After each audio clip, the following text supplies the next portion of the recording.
ایک سفر میں حضور علیہ الصلاۃ والسلام اور اصحاب گامزن تھے کہ راستے میں قیام کیا تو ایک قبیلے کی صلح کروانے کے لیے حضور علیہ السلام تشریف لے گئے. وہاں کچھ تاخیر ہو گئی تو صحابہ نے حضرت ابوبکر صدیق کو کہا کہ حضور رک گئے ہیں تو نماز کا وقت جا رہا ہے، آپ نماز پڑھا دیجئے. تو حضرت ابوبکر صدیق رضی اللہ تعالیٰ عنہ مصلی پہ کھڑے ہو گئے. اب نماز شروع ہوگی، ادھر سے حضور بھی فارغ ہو گئے تو آقا کریم تشریف لائے. تو آقا کریم علیہ السلام جو ہی تشریف لائے تو صحابہ کی صفیں بندی ہوئی تھیں. حضور کو دیکھا، انہوں نے راستہ چھوڑ دیا. پیچھے سے لے کر کے مصلی تک صحابہ نے حالت نماز کے اندر حضور کے لیے راہ کشادہ کر دی. کاش کہ یہ حدیث سب لوگوں نے پڑھی ہوتی اور امت میں اتنے فرقے نہ بنتے اور یہ سوچ کبھی نہ پنپتی کہ نبی کے خیال سے نماز ٹوٹتی ہے. یہاں تو راستے چھوڑے جا رہے ہیں، یہاں تو پروٹوکول دیا جا رہا ہے. اللہ اکبر. اور یہ حدیث کہیں چھپی نہیں ہے، بخاری کے اندر چھپی ہوئی ہے. اللہ اکبر. آقا کریم علیہ السلام تشریف لائے تو صحابہ نے راستہ چھوڑنا شروع کر دیا. نماز بھی چل رہی ہے اور حضور کا راستہ بھی چھوڑ رہے ہیں. بالکل حضرت ابوبکر صدیق کے پیچھے آ کے حضور کھڑے ہو گئے. وابو بکر لا یلتفت یمینا ولا یسارا. جب آپ نماز پڑھتے تھے تو نہ دائیں دیکھتے نہ بائیں دیکھتے، پوری توجہ انہماک ہوتا. وہ اپنی کیفیات کے جہان میں ڈوبے تھے اور حضور آ کے پیچھے کھڑے ہو گئے. صحابہ نے اپنے ہاتھوں کی پشت پہ ہاتھ مارنے شروع کر دیے. مکعن و تس دیا قرآن نے. تالی لگانا، سیٹی مارنا یہ شیطانی اعمال ہیں، لیکن ہاتھ کی پشت پہ ہاتھ مار کے متنبع کرنا یہ مختلف مواقع کے اوپر یہ جائز ہے. تو اب جب حضور آ کے پیچھے کھڑے ہو گئے اور صحابہ سمجھے کہ حضرت ابوبکر صدیق ایک استغراق کے عالم میں ہیں، ایک کیفیت کے جہاں میں ڈوبے ہیں، تو انہوں نے اپنے ہاتھوں کی پشتوں پہ ہاتھ مارنے شروع کر دیے. تو حضرت صدیق اکبر سمجھ گئے کوئی غیر معمولی واقعہ ہو گیا ہے. دیکھا پیچھے حضور کھڑے تھے.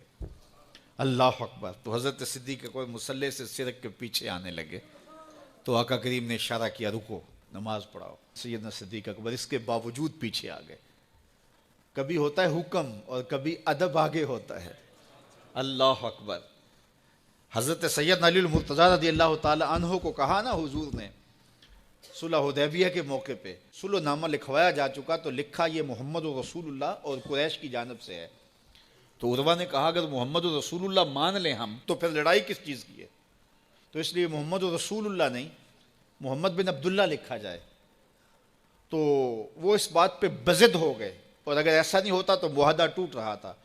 تو حضور نے حضرت علی المرتضیٰ سے کہا کہ چلو رسول اللہ کا لفظ مٹا دو.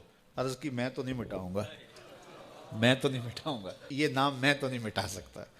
پھر حضور نے خود مٹایا. اب یہاں حضور نے کہا ابو بکر رکو، لیکن حضرت ابو بکر نہیں رکے، پیچھے آ گئے. اور پھر حضور خیر مصلی پہ گئے، نماز ہوئی، سلام پھرا. تو حضرت ابو بکر صدیق رضی اللہ تعالیٰ عنہ کو حضور نے کہا ابو بکر جب میں نے کہا تھا تم رکے رہو تو تم کیوں پیچھے آئے؟ تو سنو حضرت ابو بکر نے کیا جواب دیا رضی اللہ تعالیٰ عنہ. کروڑوں سلام، لاکھوں عقیدتوں اور نیاز مندیوں کے خراج ان کی چوکھٹ پہ. عرض کرنے لگے ما کانا لابن ابی قحافہ ان یؤم رسول اللہ صلی اللہ علیہ وسلم. حضور ابو قحافہ کے بیٹے کی جرت کب ہوئی کہ رسول اللہ کے آگے کھڑا ہو کے نماز پڑھائے؟ یہ ابو قحافہ کے بیٹے کی ہمت کب ہوئی کہ رسول اللہ کے سامنے کھڑا ہو کے نماز پڑھائے؟ تو ادب پہلا کرینہ ہے محبت کے کرینوں میں. حضرت ابو بکر صدیق رضی اللہ تعالی عنہ نے اگر حضور علیہ الصلاۃ والسلام کی اطاعت اور حضور کی محبت، ادب، فرما برداری اور جانثاری کے انوکھے باب رقم کیے ہیں، لیکن حضور نے بھی ان کو جو اعزازات دیے. ایک خاتون آئی مسئلہ پوچھنے، آقا کریم نے فرمایا پھر آ جانا. اس نے کہا پھر آؤں اور آپ نہ ملیں؟ تو کہا میں نہ ملوں ابو بکر تو ملیں گے نا. اللہ اکبر. تو اپنے بعد اشارہ دے دیا ان کی طرف کہ میرے بعد میرا نائب ابو بکر ہے.